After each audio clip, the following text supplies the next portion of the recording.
પોલીસે ડિટેન કરેલા વાહનોમાં ભીષણ આગ લાગી। અમદાવાદના ઓઢવ બ્રિજ નીચે 22 ટુ વ્હીલર અને 2 કાર મળીને ખાક। ફાયર વિભાગે આગ પર મેળવ્યો કાબુ।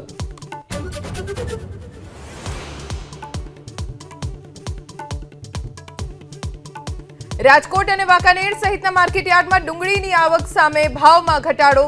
પ્રતિમાણ 200 રૂપિયાના ભાવે વેચાણ કરવા ખેડૂતો મજબૂર।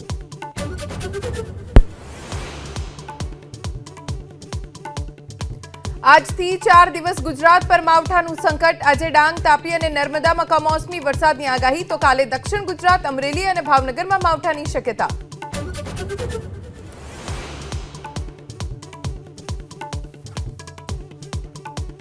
અમેરિકાના રાષ્ટ્રપતિ ડોનાલ્ડ ટ્રમ્પની ઈરાનને ધમકી। પરમાણુ કરાર પર હસ્તાક્ષર ન કરવા પર બોમ્બમારો કરવાની આપી ટ્રમ્પે ચેતવણી।